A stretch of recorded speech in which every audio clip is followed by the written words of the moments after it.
Keith has sort of just been that on a whole other level, you know. It's so funny because initially the track was just like a joke. Like we didn't even think. I remember showing the guys the demo I had of just the instrumental and like the chorus idea at a rehearsal one night. Yeah. And they were like, "Oh, that's really funny. We should play that at this gig we have coming up." I was like, "Oh, okay. I'll slap some verses together and we'll do it as like a filler track. And we'll probably never play it again." As soon as we hit that first chorus and the reaction from the crowd, I really had this moment of being like, "Oh, whoa, we don't have anything that's ever gotten this kind of reaction before."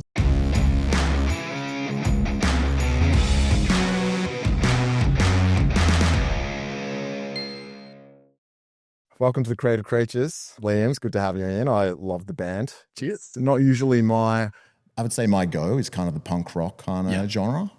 But second I heard you guys, I'm just like, you can't not love it. Yeah, cool. So you've done something right. It's bogan funk. Is that the go?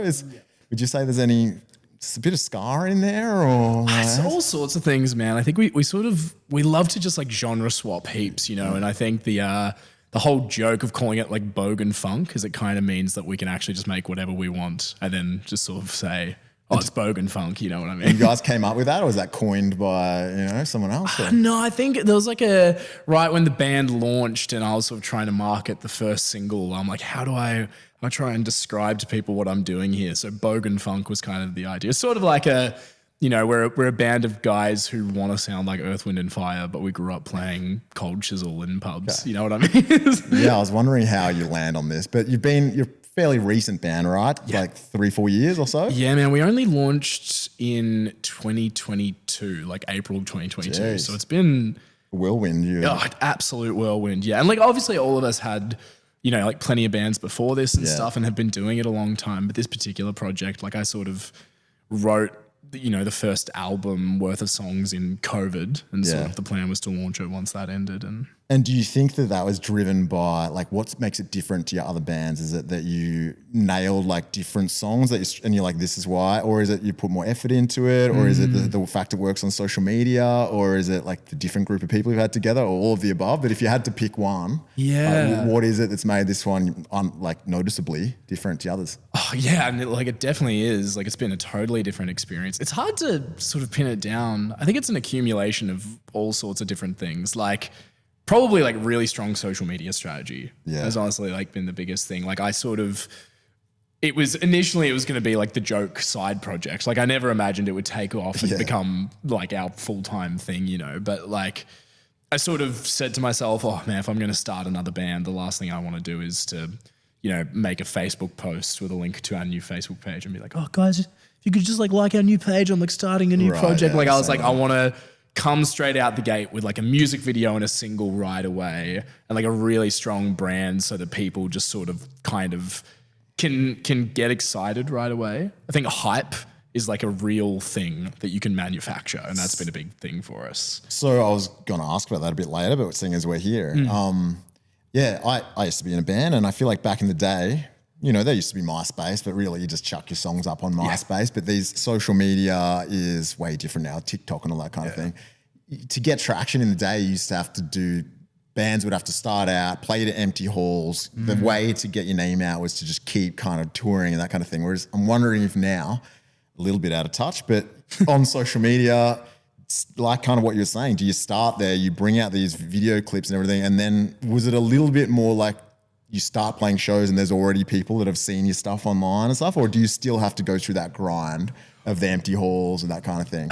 I would say there are a lot of acts these days that are like the real like industry bands, the bands that are like getting radio play and booked for festivals and stuff before they've ever even played a live show, before they've even released their first singles, because they're sort of like with the record labels and stuff right from the get-go.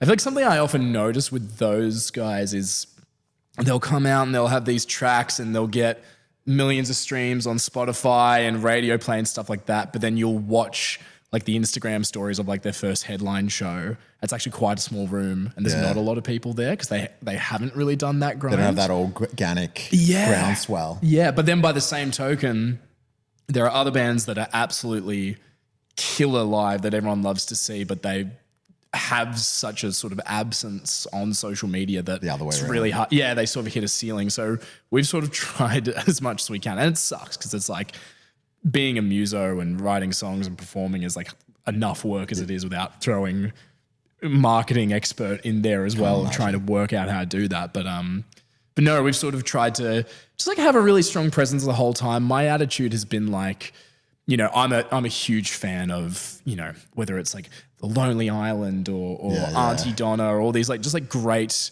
sort of like YouTube acts or like content creators. Yeah. Visual as well. As Totally. Where it's like you like if you want to come and see us live doing our thing, you can, and hopefully we're playing a show near you and you see it and you come to it. But also we've got loads of fans that have never seen us live. They've just been fans of our videos, you know, and I think that's the way in the era of the internet. Well, you're talking about these like joke bands and you wanted, you know, you were thinking it's a side project and that kind of thing. When there's a bunch of them and I kind of the same and I like them. There's something about what you guys are doing. It's not, I think a lot of people rely on that. That's funny.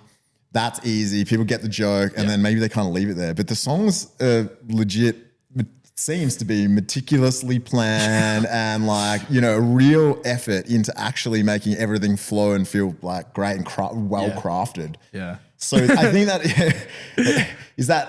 I think that's a huge difference. Joke bands sometimes like they create a cool song. This is relatable. And then they kind of leave it at that. You've obviously made a massive effort. So yeah. I remember maybe 3 or 4 months in, like when we first started, we played a gig and this guy came up to us afterwards and he was like, you know, clearly like pretty tipsy, you know, a bit stoned, but he was like having the best night, you know, and he came up to me and he was like, you guys, that was so much fun because it's like, you're really funny, but you're not a comedy band. And I was like, yeah, like it's kind of exactly what we're going for. Like it is funny and the humor is like a really big part of what we want to do. Yeah. But it's also, you're actually a band. Yeah, the music has to be really fucking good. You know what I mean? Can I swear on this? Yeah, you can do it. Yeah, sweet. Yeah, no, the music has to be the most important thing, you know? And I think also there's a similar thing with obviously we have this really strong sort of Australiana kind of quality of the lyrics. And it's sort of like that is designed so that if you get the joke, you'll have a really good time. But also the music needs to be strong enough that if you don't get what we're referencing, you can still enjoy the track. So Keith is obviously gone crazy. Yeah. And that's been released this year, right? Yeah. So have you noticed the shift, that being your number one hit at the moment? What's that shift like? You already had like a bit of a cult following going on, but this one's just really gone mental. Do you notice, is it bigger crowds instantly? Is it more, you know, like, is it way more people getting involved with the lyrics and how's that been? Oh man, it's been absolutely wild Since that, like, oh yeah. I mean, like we've been really lucky that over the last 3 years we've sort of had all these different tracks that sort of steady rise. That go a bit viral and take us to the next level. And like after Soup Opera went a bit viral, we saw more people, and then Hornbag did that, and then Station Rat really did that, and so there's always been that sort of steady rise. But Keith has sort of just been that on a whole other level, you know. And I think it's so funny because initially the track was just like a joke. Like we didn't even think. I remember showing the guys the demo I had of just the instrumental and like the chorus idea at a rehearsal one night, and they were like, "Oh, that's really funny. We should play that at this gig we have coming up," because it was like a late night, like 2 sets kind of thing. We needed a lot of material to fill it out. It's like a filler sort of. Yeah, I was like, oh, okay, I'll slap some verses together and we'll do it as like a filler track. And we'll probably never play it again. And there's a clip of us playing it of that first time we played it on our. Did it have because I feel like that bass line. Yes. Yeah. Did it have that originally? No, it had that, and it had like pretty much everything the rhythm section was doing there. I had to write the horn parts a little bit later, but that was kind of all there. But the chorus was the main thing. Yeah. And I remember, like the first time we played it, and you can see it in the video. Just as soon as we hit that first chorus and the reaction from the crowd, I really had this moment of being like, "Oh, whoa, we don't have anything." That's ever gotten this kind of reaction before. That's a good sign. Yeah. And then so we were like, okay, this will be a single at some point. Wow. Release this. And then getting Barry Hall to be in the video, it was just like the game changer. Nailed it. Yeah. So speak like that chorus, swearing also. I think I read somewhere that you guys have been picked up, like you got noticed now by the ABC. Which Yes. I guess I knew that like probably the Wiggles or something would be to a record label with them, but I didn't really connect the two that there was they have a record label branch, but they do. Yes. And is it true that, you know, your first album, you were a little too far, Playlunch, Kitty, like you wanted to change that up and be more adult for the next one, or? Yeah, I mean, it wasn't necessarily something we set out to do, but I think the first track that we wrote off this most recent record was Station Rat. Yeah. And that instantly was like, it was much heavier sound, much punkier sound. And also it was, you know, the jokes in it were just a lot like edgier and rude. And like, it's sort of this like boys at the back of the bus sort of persona.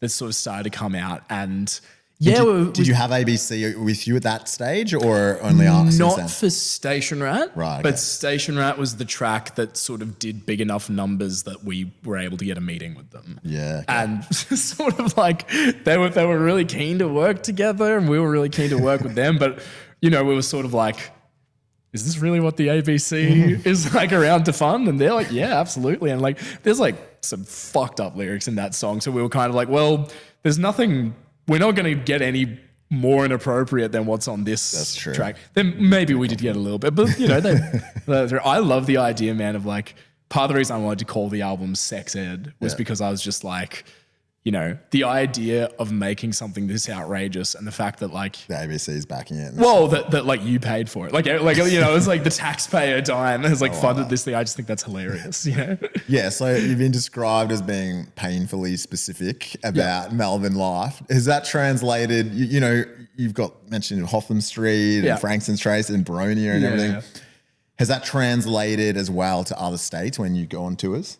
Yeah, you know, it surprises me because a lot of people, especially industry people, have been like, oh, like you're talking about Melbourne too much. It's not going to work interstate. But like, we haven't found that at all. Like, people like knowing that you're a real band, you're real dudes, you're representing where you've come from, and they understand that like that level of specificity for things that they don't understand also means that there's a level of specificity for things that they do understand, you know? And then it just means that like this tour we did in September, like every show we did, just the way the run worked was each show got progressively bigger. We did like 500 in Adelaide, then 650 in Perth, then 770 in Brisbane, then like 950 in Sydney, and then like 1100 in Melbourne.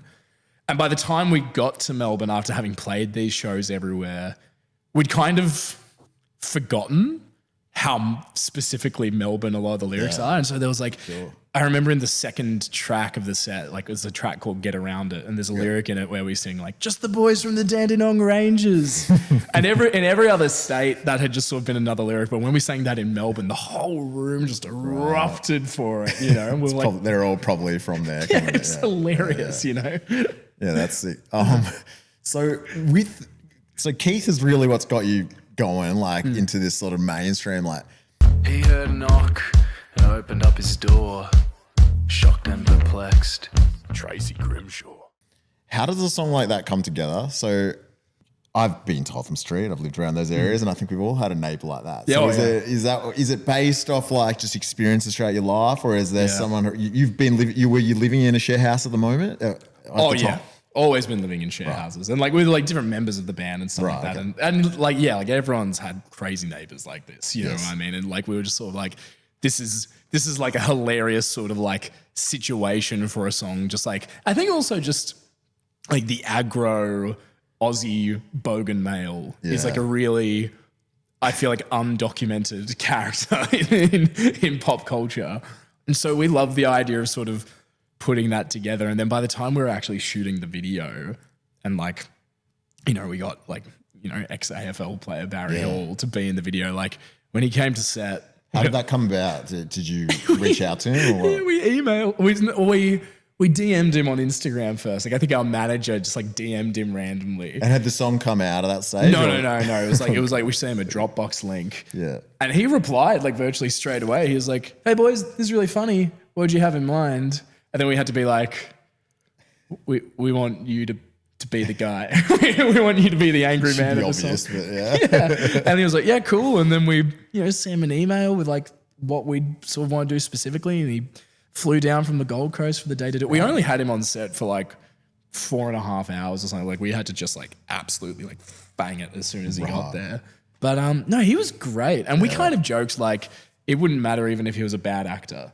But he was like a really good actor. Like he just nailed it. In terms of writing the song about Keith, like, is it sort of starts with like a 6'3" TAB kind of thing, or like what's the first sort of? Do you remember what came to you first, or was it the trailer chorus? Or It was the trailer chorus. That was the first thing. But I actually think I was like doing like a TikTok live, like in the studio of like, me like making the beat. The beat was the first thing. And then, the chorus I sort of laid down. I never would have guessed that would be the first thing for because it's so niche. Well, that was the seed of the idea was like I've got like a little lyrics ideas section in my phone, right? And like don't fuck with my trailer cunt was like the first like was a seed of an idea I really had. Don't we all? I've got one for the creative creatures. Yeah, right. And then once the guys were like, oh, this is really funny, you should finish this off. Then it was just a matter of what's the simplest version of this. Okay. And so it sort of turned into this like Harry McClary like storybook kind of thing of like, there's a man at the Malvern Theatre, 6'3", and it's kind of came together. I remember the third verse took a little bit to. Is that the Tracy Grimshaw part? Yeah. Like I think that's when I lost it. Yeah. I was like, this is so good. I'm like, this is feel good and fun. And then when it's like Tracy Grimshaw, I'm like, nah. I'm like, they did it. And the van, like, oh, bro. Yeah, because I'd had the story in my mind of it, but like actually like distilling that into like just 8 lines was like a bit of work.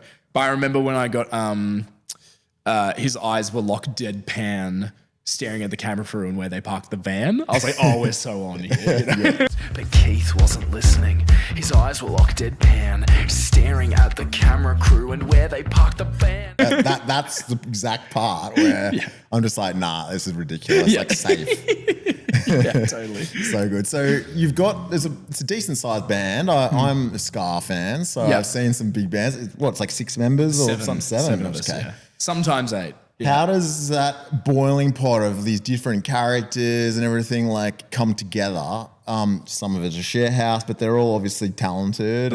So how did you pull that band, people together that all wanted to do the same thing and all were capable of it? Like, are you choosing share houses just to meet musicians or like, how does that work? It was funny. So me, Dylan and Michael, who are the keys and bass player, had been playing together since we were like teenagers. We all went to school together. We had like prior to Playlunch, we had like a folk band together, which was really sincere, like sensitive singer-songwriter sort of stuff. Dylan's a violinist originally, right? That's his main thing. And then I'd sort of been writing these silly funk songs and I sort of wanted to start a side project so I could have a sort of separate musical outlet from them. But then at some point along the way, I was like, I actually think Michael will really get what I'm trying to do here. Like, I think he'd be the right guy to be keys player for this. Definitely. And then eventually it was like, actually I think Dylan's the guy as well. He could play bass. He'd never played bass until Playlunch, but he's a genius, so he worked it out. And Aussie, our drummer, also went to our high school a few years below us. He was the first guy in the band I asked. Yeah. I was like, want to be in a band with this dude so much. He's just like the most charming, like lovable guy. He was like a killer drummer. I was like, it'd be great to do something with him. And then the other 3 were like, just like mutual friends from like the music scene and stuff. Like all 3 of those, the other guys. And they're like the horn section sort horn of thing? Section and our guitarist. So you sort of just decided like this is going to have like you're not envisioning Scar, but you're thinking this needs some. It needs horns, yeah. The thing that excited me in the beginning was having horns. And like I'd played in a few sort of funk R&B disco kind of bands before Playlunch. Yeah. And that was the thing that made me be like, I really want to have a band like this where I can write these arrangements, and horns were a big part of it. But then I was also like, oh my God, like having been in a 3-piece band, like you can't have that many people in a band and like share the load of everything. So I was sort of like, if you can just set up a system where the songs are already written, the socials get taken care of, the gigs get booked, all the guys have to worry about is rocking up to rehearsals and playing the gig, then you could make sure you get like the best cats in town to come along. Because it's hard music, you know? Like, as you said before, it's silly and it's funny, but also like the parts are like difficult a lot of the time. Sure. Which means that we can't actually like play drunk, which is kind of like a bit disappointing sometimes, but also like probably for the longevity of our career, a good problem to have. Yeah, that's like a hangovers. If there wasn't such thing as hangovers, which I hate, I worry about when I be in totally. life. They balance us out a little bit.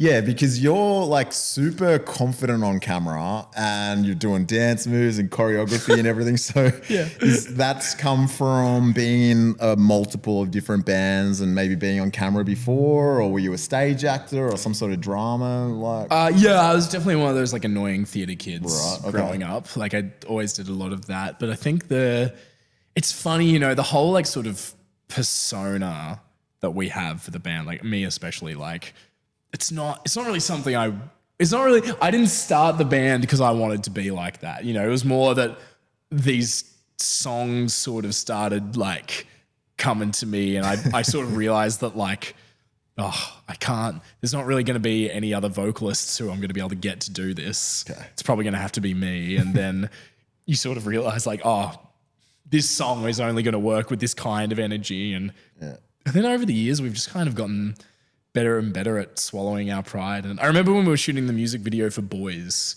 where we were in these like the YD fits with the ankles exposed, like on Chapel Street. That was a brutal day. So I was going to ask you about that, but again, seeing as you've segued into it, that looks like so much fun. Now I've been on shoots before, so I know they are rough. But there would have been people watching you, like you're. It was rough as gut. Like, man, because like on Chapel Street, like the actual packs of dudes like that walk around all the time. We'd kind of nailed it. You're mocking the actual people. Right. And then like we went to this bar, like we went to Electric to like take some photos, but they don't know we're joking. They just think these douchebags have walked in. We're out like in smokers, like trying to take like these photos. It's like. Dressed in a smart casual fit, wearing outgoing out shoes, strolling along Chapel Street like we're a big bunch of legends. Saturday night is for the boys. So embarrassing. But then I think honestly, since then, like we shot that back in January. Since then, it's like we're fearless now. It's like all shame just left our bodies and we'll do anything. God, it's so good. So how does that come together? Is that your record label handling that? Because that is a tough ask to put together a film clip like that. Are you working with someone who's planning and storyboarding? Yeah. So we all of our videos are either made by Checklist Productions. So Alex Ward and Zoe Robinson, they made Boys, they made Hat No Play, Soup Opera, Hornbag, like a bunch of those. Or a few of our other ones are made by my mate Riley Nims, he did Keith, Station Rat, Real Estate Apps as well. And so it's sort of, and like I know those guys from, like Riley and I went to film school together. I know Zoe and Alex from film school, which I dropped out of, but I was there for a semester long enough to meet Zoe, and you know that was great. But like, yeah, we sort of go to them, and either there's been some videos where we've just taken them the track, been like, do you have any ideas? But I think more recently, most of the songs off of this most recent album, I had like really strong video concepts in mind. Like Boys was sort of written like, this song almost doesn't make sense without a music video 100%. Sort of telling the story of it, you know?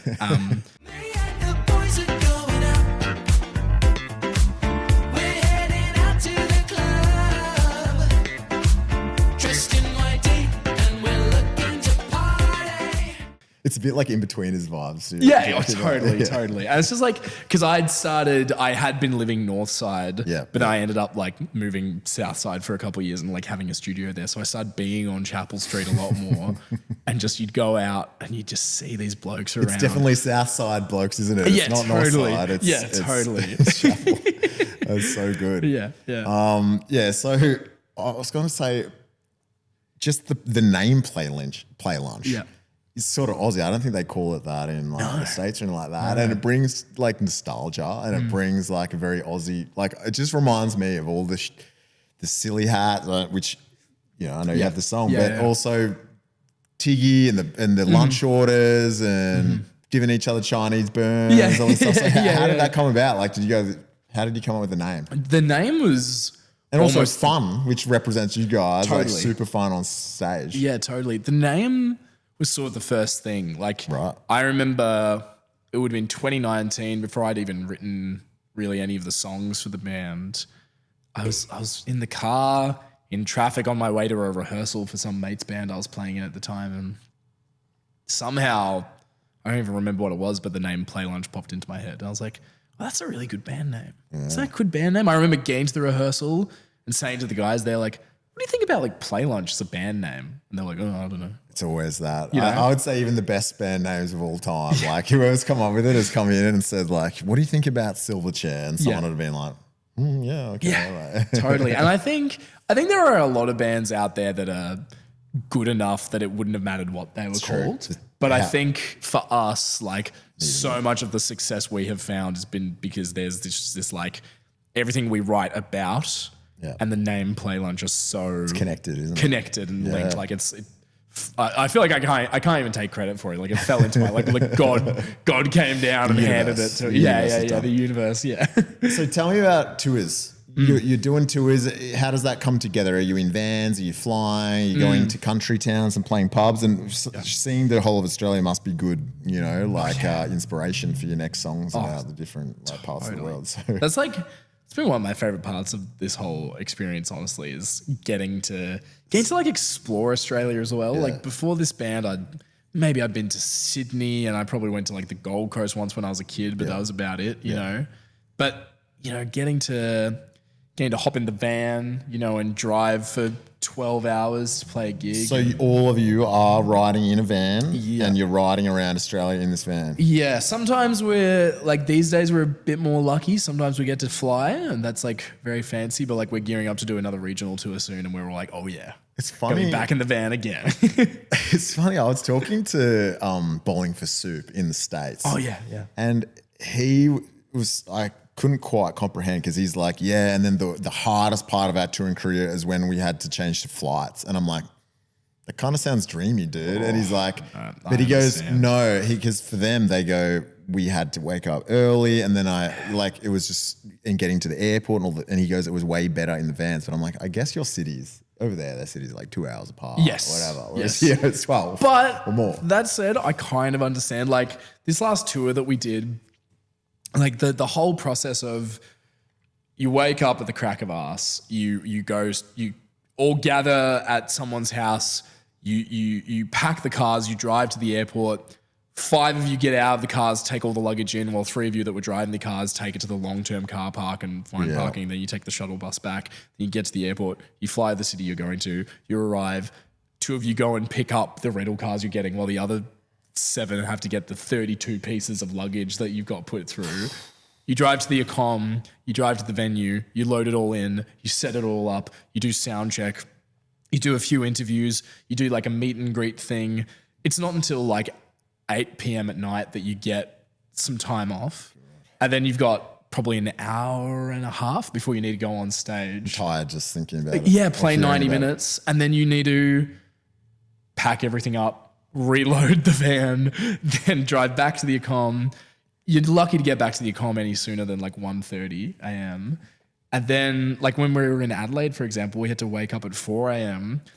to load the van, drive back to the airport. There wasn't a connecting flight that was going to get us from Adelaide to Perth in time for our sound check. So we had to get there at like 5:30 a.m. so we could take a flight back to Melbourne and then to Perth. We barely all fit in the van with all of our gear, and like the bigger the shows get, the more stock of merch you need to bring. Yeah. And then usually you like now we try like tour with like a sound guy wherever we can. So just And how's it on these tours? Is there any fighting in the vans, or is it all good times, or is it sleeping most of the time? It's astounding to me how well That's 7 dudes in a band get along. Like the fact that no one's a dickhead, the fact that like no one's got an ego, it's crazy. Well, man. usually it's you that as Yeah. being the singer, so maybe it's Yeah, matter and of I time. can be like a bit of a diva sometimes. Like, like the whole thing of being on tour and like blowing your voice out every night. Like I can definitely get like a bit grumpy, but these dudes in the band, they're so like kind and sensitive. awesome. They're very like No wonder you've got no controversies. You know, I'm used to having all these like, Yeah. you know.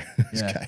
So I was going to say, you've been doing these comedy things, and it reminds me a little bit. There's a lot of Instagram. They're doing skits. They're comedy acts. Yeah. That kind of do. It sort of is a bit like that. I find those comedy acts that are on Instagram and TikTok, then they try to go on tour, and Yes. they kind of struggle with Yes. how they're going to make that into a tour because they're an Instagram format. yeah. Whereas you guys are kind of, you can't obviously take it on tour. I wonder if you've ever thought about taking the music out of it and actually doing skits or anything like that. Is that Yeah, we're kind of looking at that now. Like we started doing some sketch related stuff. We're sort of like in talks about like maybe like putting like a little like mini series together where there actually isn't any music. It's just sort of like us in like a sort of house, like share house kind of vibes. And that's kind of cool because very few bands are lucky enough to be in a position where they can kind of do anything they want and their fans will go for it. Like I think Right. because we've got such a strong like element of humor in our music. 100%? Like it was like people don't even question it when we release a sketch like that, you know? No. So it's fucking great. The new album came out when? Was it? early Late this year? August, yeah, a couple months ago. And is yeah. there any more, your singles are all done and that kind of thing? Singles are all done. There's a couple more music videos on Yeah, the okay. way. And I'm currently in the studio trying to put together the third album now. So it's already hard enough organizing a band, organizing the music, writing the music, to actually have to organize all this kind of social media, like stuff like that just must be, I can't even, and then costumes and outfits and stuff like that. Yeah. It's not your burden to do that, is it? Like how much of that is you and why? We share it better than ever these days. Yeah. I mean, like in the beginning, it was very much sort of like I was the ones who were bringing the band together and sort of like driving it. But now, you know, we're really good at delegating and sort of spreading those jobs around and stuff. And I'm still kind of the control freak, you know, barking orders at Well, people. I've got to give it to you. It seems harder than running a business. Like, it's Pretty crazy, man. And especially now that like, you know, probably about 18 months, 2 years ago, we had to like formally like, you know, sign the partnership deals and actually like make it a business, you know, and like the fact that now there's like a PTY LTD that like I'm on paper, like the director, it's like really weird, you know, but it's kind of hilarious. And you bring it onto stage, like there's people with noodles and so there's movies playing and there's someone doing push-ups and also I haven't been lucky enough to go to one of your shows yet. Sure, but does that, you obviously make an extra effort to not just play. I've noticed in your music videos, you're not really even playing the instruments. No. Have you ever done that in any of them? Keith Like- was the first time we'd ever done that. Right. And it was kind of like, oh, whoa, we've never actually done this before. This is kind of like anytime you're filming a music video, it's just kind of understood that there'll be a take where you get the Yeah, for band sure. lip syncing. But Was that a conscious decision or like, oh, it'll be easier not to do it? Or? No, I don't think it was a conscious decision. I think it was just like all the concepts we'd ever come up with had never really needed it before. But Keith was kind of, I think just because the style of the track felt really funny to have us doing that. And Watching those and thinking about that, I think that a lot of bands, it's a little bit of an ego thing sometimes. That band, they want to, like, I play drums. Like, I want to be seen playing the drums. Like, I'm doing a guitar solo. I want to be seen doing that. Yep. Whereas it's great that you guys are willing to just go out, like, have fun, be goofy, and no one's trying to big note themselves or like show me playing drums or show me playing the guitar or the keys or anything like that. So. I think it's actually done us well because it means that like if you watch if you're a fan of ours and you watch our music videos and you never see us doing that, by the time you actually come out to a show and you see like Aussie like rocking on the drums or like Andre taking a sax solo, you're kind of like, oh, I hadn't it's even a new experience. Yeah, considered they were a band. You know, like we worked with this guy named Sean who like does a lot of our mixing and sort of co-producing for us, and he sort of said like, it's like you guys are the Lonely Island. If the Lonely Island was like a sick band, you could actually come and see play shows, and so that's kind of like exactly what we want. You know, It's a good formula. yeah. And I feel like so lucky to just like. The fact that we've been able to find it and the fact that we found this audience and stuff, like we're having the fucking time of our lives. Even though it's a lot of work, like it's amazing. I can imagine. So, all right. And then like a version.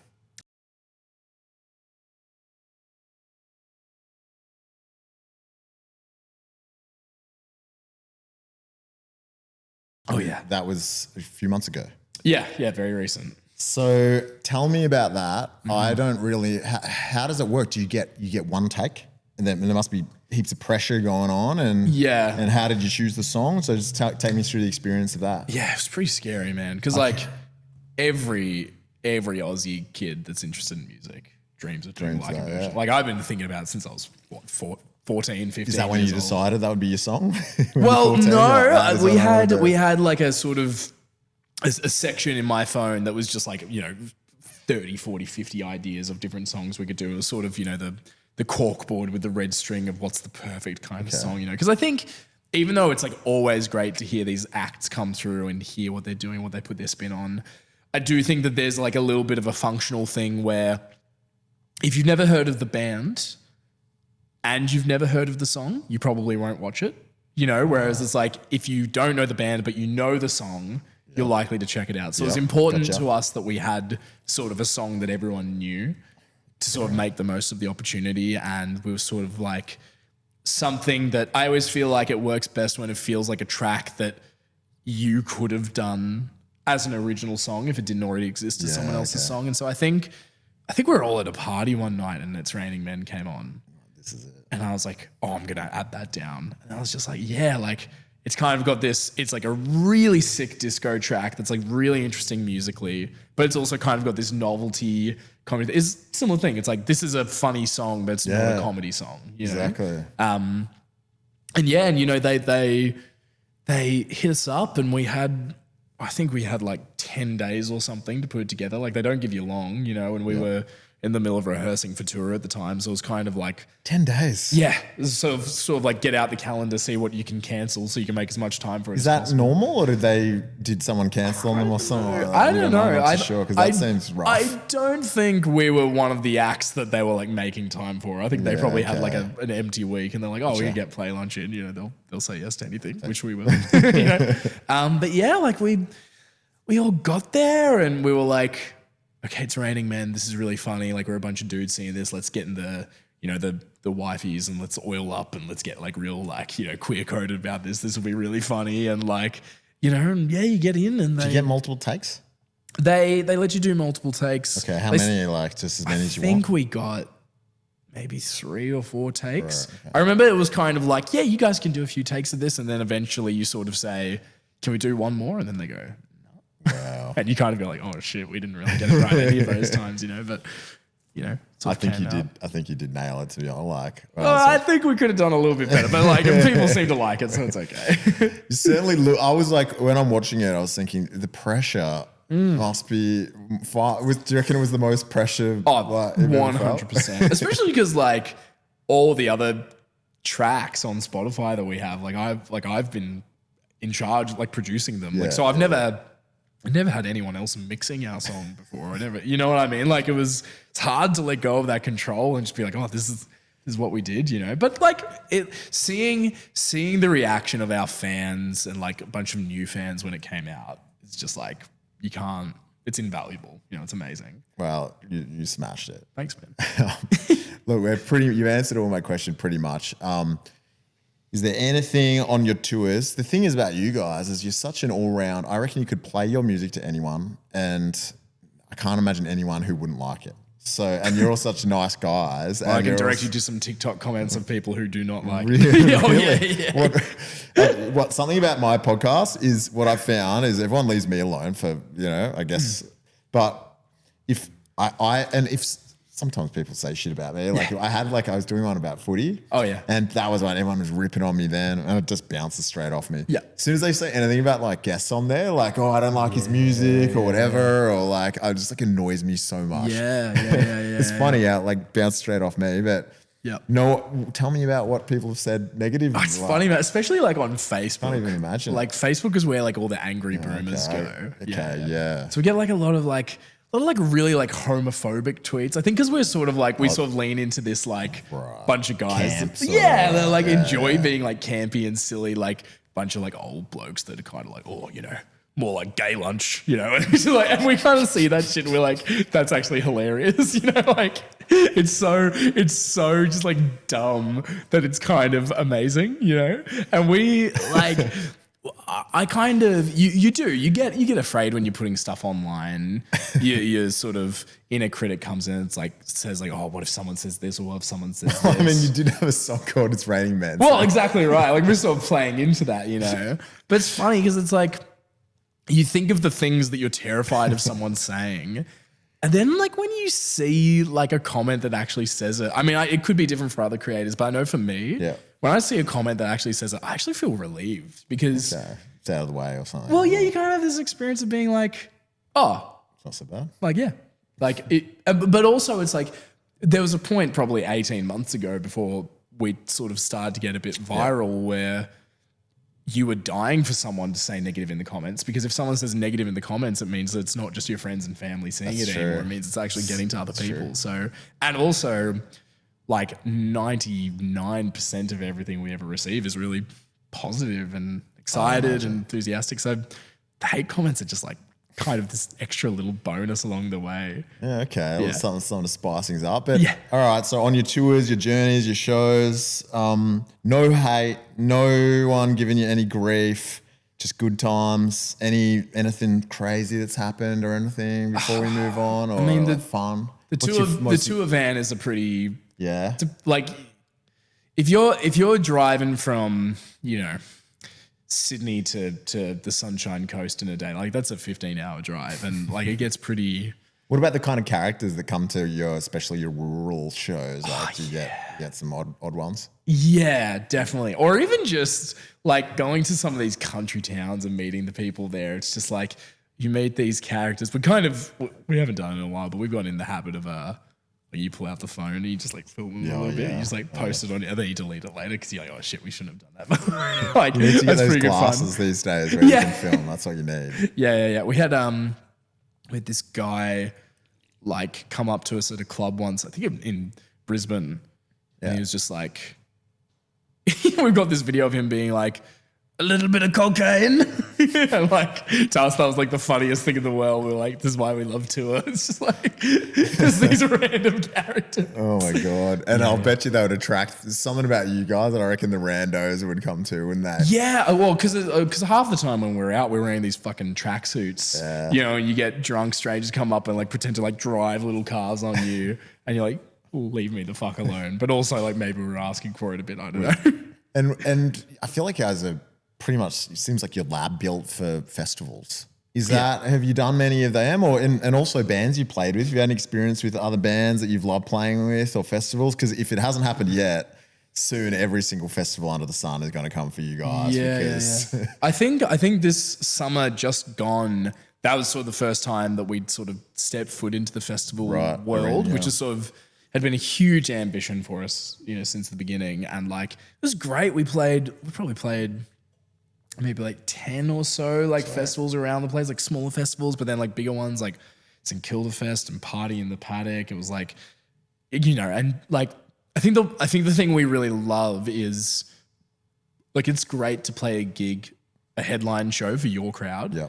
But I think we're all like very ambitious. We're all very competitive. So you get exposed to new audiences when you're supporting and having to someone else. win over a crowd that doesn't know about you. Yeah. I think we all really come alive when that's happening. And so all the stuff like the throwing the pool noodles into the crowd and doing like the athletics day chants and stuff, like that was really designed as a way to be win them over. Yeah, I heard you guys separated the crowd at one point or something. Is that like was that in Frankston? We've got a track called Athletics Day. And whenever we play it, we divide into 4 groups the crowd, and then we get them to do these Ath Day chants and see who wins. The fact you've gone so quickly to the headliner is like, I feel like a lot of bands in the past were doing that support act for years and years and slowly winning the thing. But because, I guess, of social media and because of your videos and because of these things and obviously the quality of your songs, you've kind of almost within 2-3 years like jumped to this headliner stage. So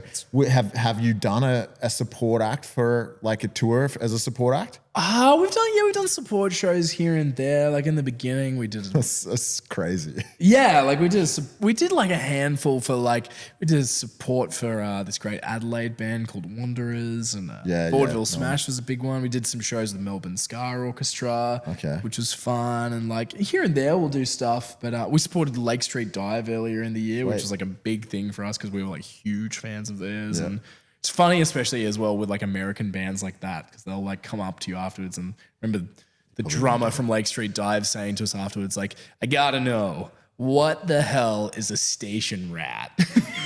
And so just like seeing those reactions is so funny. But otherwise it makes it all worth it. Yeah, otherwise we've kind of, you're right, like we've kind of gotten to this headline spot pretty quick, which is, and again, from so many years of playing gigs with other bands before Playlunch, like all of us in the band are just... You understand how big that is. It's just like insane. It's like we've like won the lottery or something. Even when we got to the point where we were playing like headline shows to 300 people, we were like, this is amazing, let alone 1,200 people like back, a couple months ago. Like it's just fucking crazy.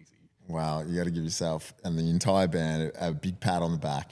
Because thank you. It's seriously good and I love it. And everyone I've like when, after we organized you coming on, every time I'd play it, like people would be like, oh, I know this song and love it. Or if someone hasn't heard it, and even if they were a completely different genre, they'd be like, oh, what is this? Like another one. And then they'll be like, oh, I can get into this. I feel good and everything. So great. And like I said, it's not only funny, it's not only clever, but musically, it like fully stands up. Thanks, Jon. So you're one of my favorite Aussie bands at the moment. Oh, and cheers. I feel like you're just on your ascent.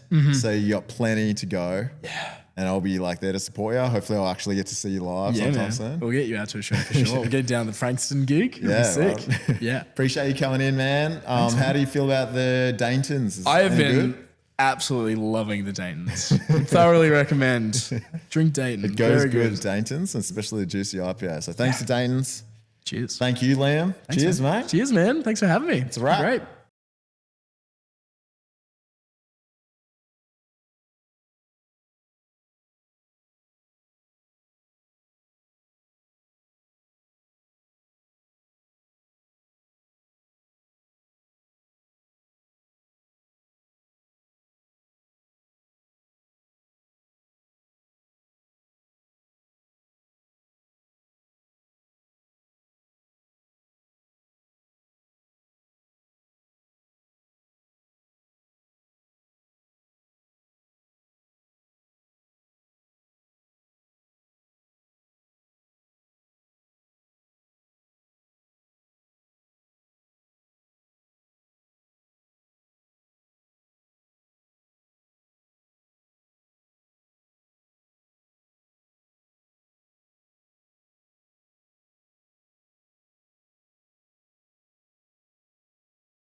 We did some sessions earlier in the year of like us like in our lounge room, just like doing a live recording. Yeah. And like, I think we did like 3 different songs in a row, and then Dylan ducked into the other room and he was like, guys, I didn't hit record on that. And and it was like 1,000,000 degrees in that room, and we were just like, that's okay. It's just an accident, you know? But that's just what happens when you do it yourself, you know?